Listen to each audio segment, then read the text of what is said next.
Bismillahirrahmanirrahim. Assalamualaikum warahmatullahi wabarakatuh. Perkenalkan, nama saya Sunia Priyosa Putra dari program studi Pendidikan Agama Islam semester 5 dari Universitas Islam Negeri Sultan Haji Muhammad Idris, Samarinda. Tugas ini untuk memenuhi perbaikan nilai saya, yaitu dari mata kuliah Metode Khusus PAI 2 yang diampu oleh Bapak Agus Setiawan, MPDI. Langsung saja ke materi saya, yaitu macam-macam metode khusus PAI. Yang pertama, metode perumpamaan. Metode perumpamaan merupakan metode pendidikan yang digunakan oleh pendidik kepada anak didik dengan cara memajukan berbagai perumpamaan agar materinya mudah dipahami. Di dalam Quran surah Az-Zumar ayat 27 disebutkan, dan sungguh kami telah membuat bagi manusia dalam Al-Quran ini setiap perumpamaan supaya mereka mendapat pelajaran. At-Tabari menafsirkan ayat tersebut bahwa Allah Subhanahu wa taala telah memberikan perumpamaan bagi mereka orang-orang musyrik Quraisy dengan berbagai contoh dari umat-umat terdahulu agar mereka takut dan sebagai peringatan supaya mereka mendapat pelajaran.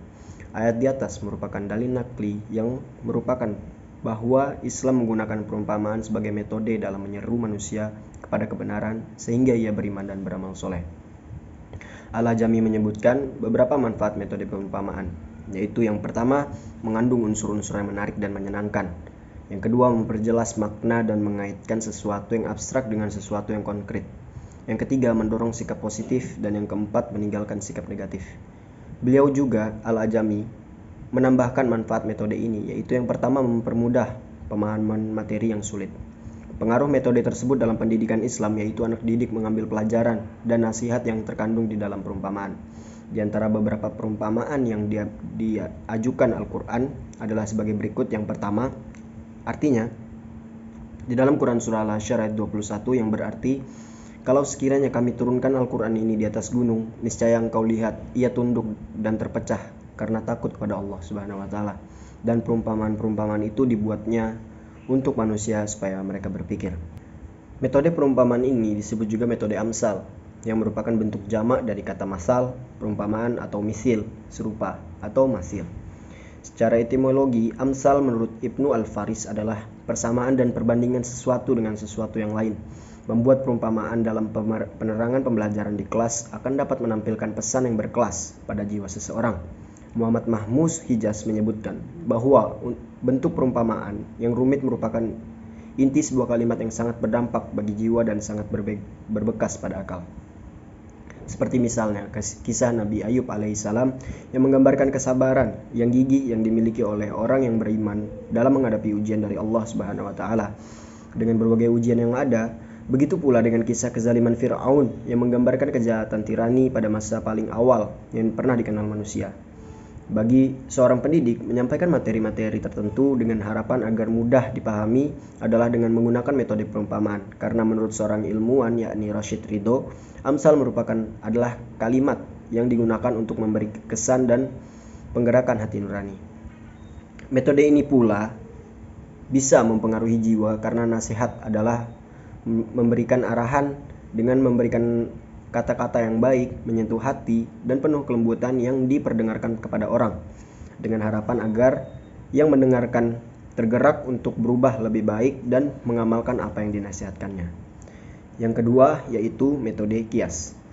Secara etimologi, kias berasal dari bahasa Arab yang merupakan bentuk masdar yang berarti mengukur, membandingkan, menganalogikan, menyamakan, atau dengan kata lain mengukur sesuatu dengan.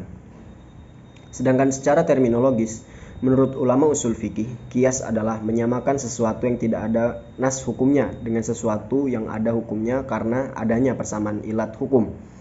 Dengan pengertian yang lain, kias adalah menyamakan suatu hukum dari peristiwa yang tidak memiliki nas hukum dengan peristiwa yang sudah memiliki nas hukum, sebab adanya persamaan dalam ilat hukumnya.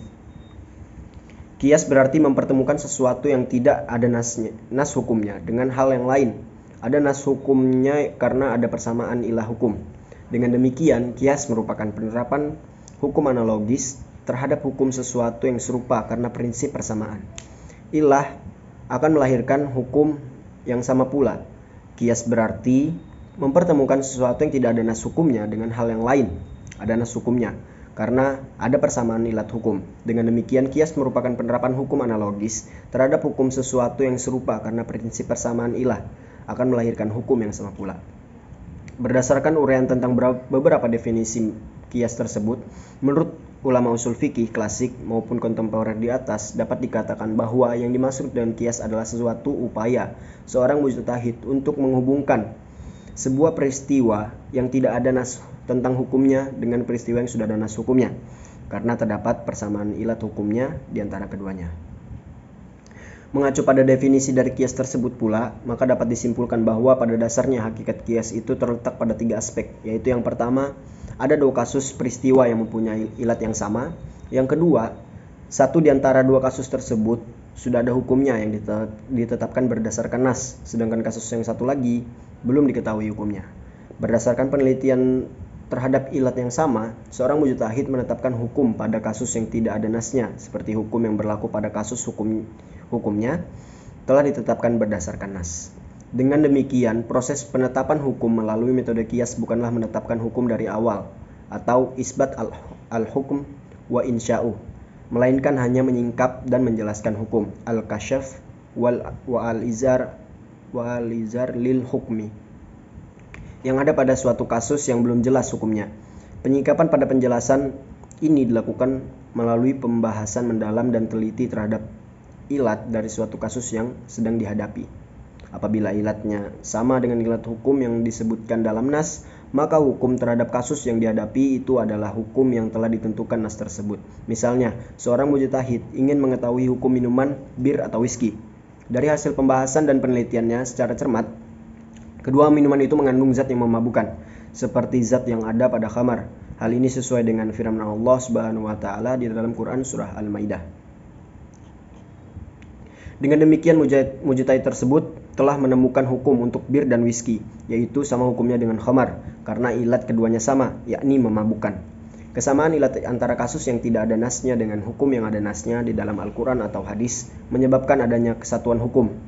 Inilah dimaksud para ulama usul bahwa penentuan hukum melalui metode kias bukan berarti menentukan hukum sejak semula, tetapi lebih pada menyingkap dan menjelaskan hukum untuk kasus yang sedang dihadapi dan mempersamakannya dengan hukum yang ada pada nas disebabkan adanya kesamaan ilat antara keduanya.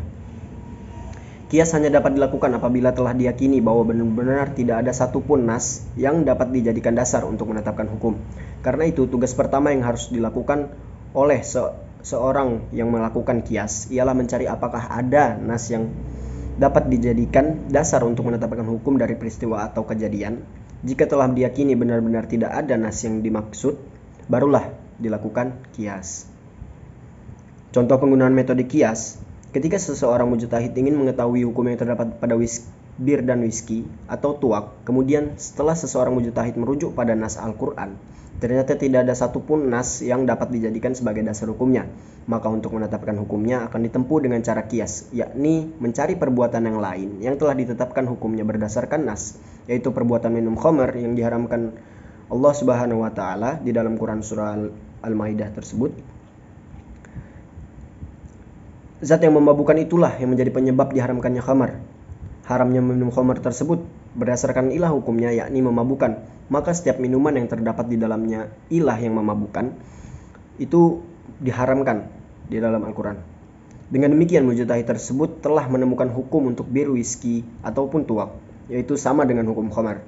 Karena ilat keduanya adalah sama. Kesamaan ilat antara kasus yang tidak ada nasnya dengan hukum yang ada nasnya menyebabkan adanya kesatuan hukum. Yang selanjutnya, metode, yaitu metode simbol. Pengertian metode secara etimologi yaitu metode berasal dari kata metode yang artinya suatu kerja yang sistematis agar memudahkan pelaksanaan kegiatan dalam mencapai suatu tujuan. Di dalam Kamus Besar Bahasa Indonesia, metode adalah cara kerja yang bersistem untuk memudahkan pelaksanaan guna mencapai apa yang telah ditentukan. Dengan kata lain adalah suatu cara yang sistematis untuk mencapai tujuan tertentu. Apabila ditinjau dari segi terminologis, metode juga dapat diartikan sebagai jalan yang ditempuh oleh seseorang agar sampai pada tujuan tertentu, baik dalam lingkungan atau perniagaan maupun dalam kaitan ilmu pengetahuan dan lainnya. Sedangkan pengertian simbol dapat diartikan juga sebagai semiotika atau semiologi. Semiotika merupakan suatu kajian ilmu tentang mengkaji data. Dalam kajian semiotika, menganggap bahwa fenomena sosial pada masyarakat dan kebudayaan itu merupakan tanda-tanda semiotik itu mempelajari sistem, aturan-aturan, dan konvensi-konvensi yang memungkinkan tanda-tanda tersebut mempunyai arti. Kajian semiotika berada pada dua paradigma, yakni paradigma konstruktif dan paradigma kritis. Secara etimologis, semiotik berasal dari kata Yunani simeon yang artinya tanda. Secara terminologis, semiotik dapat diartikan sebagai ilmu yang mempelajari tentang sederetan luas objek-objek, peristiwa-peristiwa, seluruh kebudayaan sebagai tanda. Van Zoes mengartikan semiotik sebagai ilmu tanda dan segala yang berhubungan dengannya, cara berfungsinya, hubungannya dengan kata lain, pengirimannya, dan penerimaannya oleh mereka yang mempergunakannya. Pateda mengungkapkan sekurang-kurangnya terdapat 9 macam semiotik. Yang pertama yaitu semiotik analitik, yakni semiotik yang menganalisis sistem tanda. Yang kedua yaitu semiotik deskriptif, yakni semiotik yang memperhatikan sistem tanda yang dapat kita alami sekarang, meskipun ada tanda sejak dahulu tetapi seperti yang disaksikan sekarang. Misalnya, langit yang mendung menandakan bahwa hujan tidak lama lagi akan turun. Dari dahulu hingga sekarang tetap saja seperti itu. Yang ketiga yaitu semiotik faunal, yakni semiotik yang khusus memperhatikan sistem tanda yang dihasilkan oleh hewan. Hewan biasanya menghasilkan tanda untuk berkomunikasi antar sesamanya, tetapi juga sering menghasilkan tanda yang dapat ditafsirkan oleh manusia. Misalnya, seekor ayam betina yang berkotek-kotek menandakan ayam itu telah bertelur, atau ada sesuatu yang ia takuti.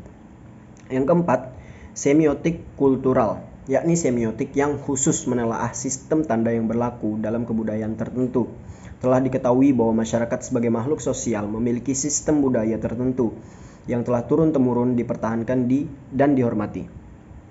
Yang kelima, semiotik naratif, yakni semiotik yang menelaah sistem tanda dalam narasi yang berwujud mitos dan cerita lisan. Ada di antaranya memiliki nilai kultural yang tinggi. Yang keenam, semiotik natural, yakni semiotik yang khusus menelaah sistem tanda yang dihasilkan oleh alam. Yang ketujuh, semiotik normatif, yakni semiotik yang khusus menelaah sistem tanda yang dibuat oleh manusia yang berwujud norma-norma, misalnya rambu-rambu lalu lintas dan sebagainya. Yang kedelapan, semiotik sosial, yakni semiotik yang khusus menelaah sistem tanda yang dihasilkan oleh manusia yang berwujud lambang, baik lambang yang berwujud kata maupun lambang berwujud kata dalam satuan yang disebut kalimat. Buku Halliday itu sendiri berjudul Language Social Semiotic. Dengan kata lain, semiotik sosial menelaah sistem tanda yang terdapat dalam bahasa. Dan yang terakhir, semiotik struktural, yakni semiotik yang khusus menelaah sistem tanda yang dimanifestasikan melalui struktur bahasa. Secara singkat, Saubour mengungkapkan, semiotika adalah suatu ilmu atau metode analisis untuk mengkaji data. Tanda-tanda di sini yaitu perangkat yang dipakai dalam upaya berusaha mencari jalan di dunia ini, di tengah-tengah manusia dan bersama-sama manusia. Tanda dan simbol adalah merupakan suatu alat dan materi yang digunakan dalam interaksi. Komunikasi merupakan proses transaksional di mana pesan dikirimkan dari seorang pengirim kepada penerima. Agar pesan tersebut dapat diterima secara efektif, maka perlu adanya proses interpretasi terhadap pesan tersebut. Karena hanya memiliki kemampuan untuk menggunakan dan memaknai simbol-simbol, maka berkembanglah cabang ilmu yang membahas tentang bagaimana memahami simbol atau lambang, yaitu salah satunya semiologi.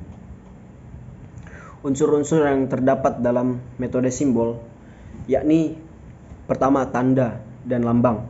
Menurut teori, tanda dikembangkan oleh Peiré pada abad ke-18 yang dipertegas dengan munculnya buku The Meaning of Meaning karangan Ogden dan Richards pada tahun 1923. Dalam perkembangannya, teori tanda kemudian dikenal dengan semiotika yang dibagi dalam 3 cabang, yakni sematik, sintaktik, dan pragmatik. Sematik berhubungan dengan tanda-tanda, sintaktik berhubungan dengan gabungan tanda-tanda atau susunan tanda-tanda, sedangkan pragmatik berhubungan dengan asal-usul, pemakaian, dan akibat pemakaian tanda-tanda di dalam tingkah laku berbahasa. Penggolongan tanda-tanda dapat dilakukan dengan cara yang pertama, yaitu tanda yang ditimbulkan oleh alam dan diketahui oleh manusia karena pengalaman. Misalnya, hari mendung tanda akan hujan, hujan terus-menerus dapat menimbulkan banjir, banjir dapat menimbulkan wabah penyakit dan kelaparan. Yang kedua, yaitu tanda yang ditimbulkan oleh binatang dan diketahui oleh manusia dari suara binatang tersebut. Misalnya, anjing menggonggong, tanda ada orang yang masuk halaman. Kucing bertengkar mengeong dengan ramai suaranya, tanda ada wabah penyakit. Dan yang ketiga, tanda yang ditimbulkan oleh manusia. Tanda ini dibedakan menjadi dua, yaitu tanda yang bersifat verbal dan adapun tanda yang bersifat non-verbal. Macam-macam metode simbol dan manfaatnya. Pada dasarnya di dalam buku bahasa Indonesia, metode simbol berkaitan erat dengan lambang. Contohnya di dalam sebuah puisi mungkin berupa kata tugas, kata dasar, maupun kata bentukan. Adapun simbol dapat dibedakan menjadi tiga, yaitu sebagai berikut. Yang pertama, black symbol, yakni simbol itu meskipun acuan maknanya bersifat konotatif, membuat pembaca tidak perlu menafsirkan karena acuan pembacanya sudah bersifat umum, misalnya tangan panjang dan lembah duka atau mata keranjang. Yang kedua, natural symbol, yakni jika simbol itu menggunakan realitas alam, misalnya cemara pun berguguran daun, gagang menari, atau hutan kelabu dalam hujan. Dan yang ketiga, private symbol, yakni jika simbol itu secara khusus diciptakan dan digunakan penyairannya, misalnya aku ini bintang jalang, mengabut nyanyian, atau lebar bumi yang fana. Bagas antara private symbol dengan natural symbol dalam hal ini seringkali kabur. Selanjutnya yaitu metode kiasan. Terjemahan hadis dari Aisyah, seorang wanita bertanya kepada Nabi Muhammad SAW tentang bersuci dari haid. Aisyah menyebutkan bahwa Rasul SAW mengajarkan bagaimana cara mandi. Kemudian kamu mengambil secari kain dan memberinya minyak wangi dan bersuci dengannya. Ia bertanya, bagaimana aku bersuci dengannya? Sabda Rasulullah SAW, kamu bersuci dengannya. Subhanallah, beliau menutup wajahnya. Aisyah mengatakan, telusurilah bekas darah haid itu dengan kain itu. Ibnu Hajar Al-Asqalani memberi komentar terhadap hadis ini dengan mengatakan, ini adalah dalil tentang disunahkannya menggunakan kiasan atau sindiran pada hal-hal yang berkenaan dengan aurat dan bimbingan untuk masalah-masalah yang dianggap aib. Muhammad bin Ibrahim Al-Hamad mengatakan, cara mempergunakan kiasan dalam pembelajaran yaitu yang pertama, rayuan dalam nasihat seperti memuji kebaikan anak didik dengan tujuan agar lebih meningkatkan kualitas akhlaknya dengan mengabaikan membicarakan keburukannya. Yang kedua, menyebutkan tokoh-tokoh agung umat Islam masa lalu sehingga membangkitkan semangat mereka untuk mengikuti jejak mereka. Yang ketiga, membangkitkan semangat dan kehormatan anak didik. Yang keempat, sengaja menyampaikan nasihat di tengah anak didik. Yang kelima, menyampaikan nasihat secara tidak langsung melalui kiasan. Dan yang keenam, memuji di hadapan orang yang berbuat kesalahan. Orang yang mengatakan sesuatu yang berbeda dengan perbuatannya, mereka merupakan cara mendorong seseorang untuk berbuat kebajikan dan meninggalkan keburukan. Mungkin itu saja penjelasan dari saya. Kurang lebihnya saya mohon maaf. Billahi taufiq wal hidayah. Assalamualaikum warahmatullahi wabarakatuh.